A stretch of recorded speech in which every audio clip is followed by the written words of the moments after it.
Hamaamini umeshikana na Yesu. Hawaamini ambaye uliyeshikana na yeye ama aliyekubariki ni mkubwa kuliko wote. Wafalme hawa wakaungana na wakaambiana, lazima tushambulie huyu mtu ametusaliti. Praise be the name of God. Na wakapanga vita. Wakapanga. Walipokuwa katika hali ya kupanga, wakapanga vizuri na wakasema jeshi zote zikuje. Wanajeshi wa Yumathi, wajeshi wa Ai, majeshi wa Hebroni, wote wakakuja mpaka Egloni, wote na hata Debiri, wote wakaungana pamoja na wakatengeneza jeshi moja ya kuenda kuvamia huyu aliyeunganika pamoja na Waisraeli. Praise be the name of God. The power, the force was too big. Walipanga kikosi kikubwa na kikosi kizuri, kikosi ambacho kilikuwa kinaeleweka, maana Wadebiri, Waelikroni wote walikuwa pamoja, walikuwa ni wengi kuliko hata Wanaisraeli wote. Na hiyo ndio nakutaka hali nyingi ya Mkristo. Unapookoka challenges zinakuja nyingi. Unapookoka ndio unapata watu wanakujaribu kukuvamia. Ndio unapookoka ndio njaa inaingia. Unapookoka ndio kanyumba kanafungwa. Unapookoka ndio unapata kazi inaisha.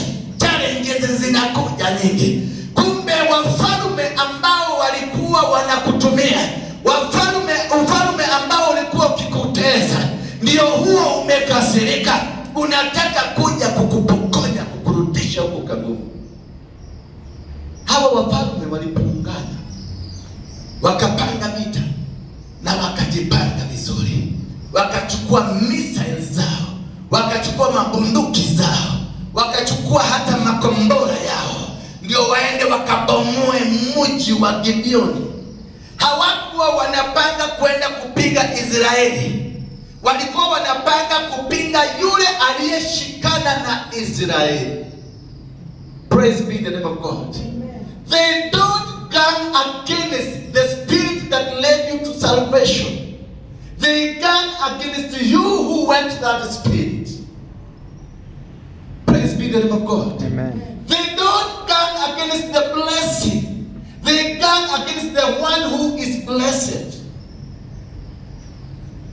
Praise the name of God. Amen. They don't gang against the job opportunity given to you.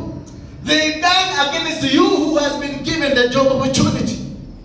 That is how they will come. They will make sure you don't go along with the job. You don't go along with your marriage. We don't go along with your business. We don't go along with your ministry. They don't gang against you, the subject or the job or the marriage or whatever that happens. They will go to you who was blessed to tap the blessing, because they want to bring the spirit of discouragement. Praise be the name of God. You will find wale watu wote wamerudi nyuma, wale watu wote wameshindwa, wale watu wote wamekufa kiroho. It is because of the spirit of discouragement. Walipoungana walijua hawamwezi kumpiga Israeli, lakini aliyeunganika na Israeli kwa maana ni mlegevu na hana imani kama ya Muisraeli, walijua watavamia huyu mwenye imani yake haijakuwa. Na ndio unaambia unapookoka ama unapobarikiwa, katika hiyo hali ya mwanzo imani yako inakuwa dhaifu, na ndio unahitaji mtu wa kukushika mkono. Wakati unavunjiwa madhabahu, ndio unakuta wanainuka wote, wanakukuja pamoja, maana watapanga kando waseme huyu mtu ambaye amekuwa mtumishi wetu, ambaye ametutumikia, ametuondoka, lazima tuende tumshike. Na walipopanga wakajiandaa vizuri na wakasema wanaenda kuvamia. Katika hali ya kwenda kuvamia, nao Wagibeoni watakasikia. Wagibeoni wakasikia, maana hakuna siku walivunja agano, hakuna siku walienda kinyume na agano, hakuna siku walikosa kukuwa wamejisikia. Na Mkristo ndio anaanzwa, ndio Mungu aendelee kukutetea.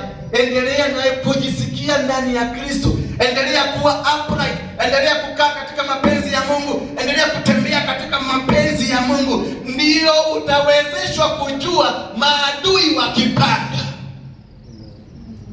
Kwa sababu Bwana alisema, nitasambaratisha maadui wako, nitawavunja na kuwateketeza maadui wako. Maana kitabu cha Yeremia 1:9 na 10 nasema, umechaguliwa kuvunja, kuteketeza na hata kuangamiza na kubomoa falme za kishetani, kisha kujenga na kuinua falme za Mungu. So when you are doing the breaking and destroying and dismantling the kingdom of the devil, then that is when the enemies will come, because you are destroying their enemy, their camps.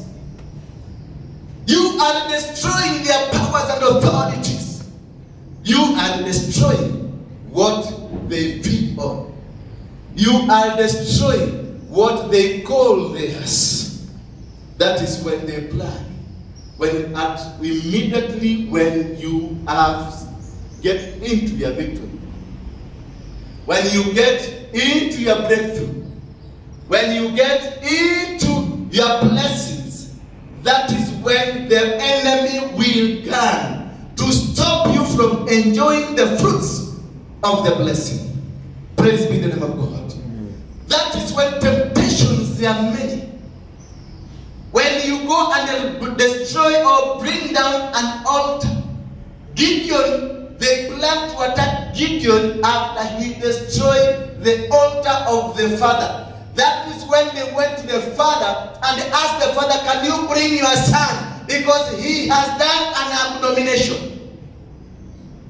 And then the father said, and that's where I'm coming in now. Then the father said, Baba akawaambia, kama kweli madhabahu haya ni ya kweli yatajitetea. Maana alijua Gideon ako na Mungu, na ako na Mungu aliye hai.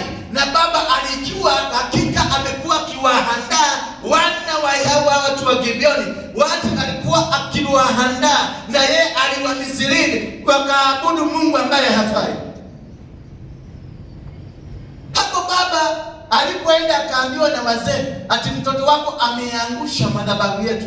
Baba aliwaambia, madhabahu yana uwezo wa kujitetea. Kama kweli huyo ni Mungu, atajitetea.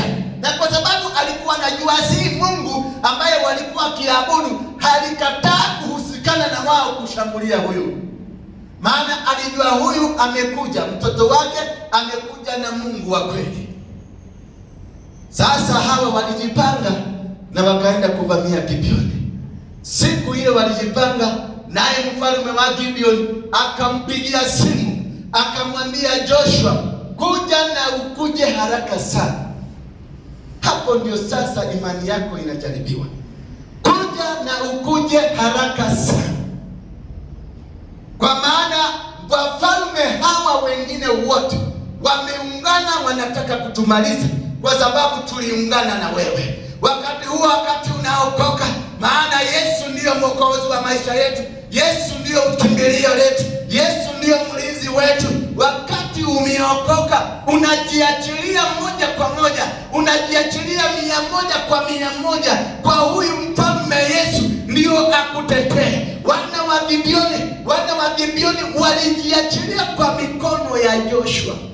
Maana mkataba walioandikiana na Joshua, waliambiana kitu kimoja, kutoka leo vita vyote vile ambavyo mmekuwa mkipitia, mimi Joshua nitawasimamia.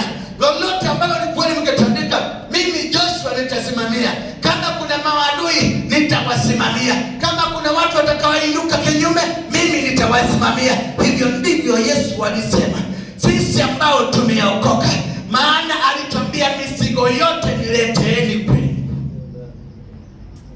There is no need to worry. With Jesus, there is no need to be worried. With Jesus, there is no need to cry. With Jesus, there is no need to even worry. Maana walimpigia Joshua simu, wakamwambia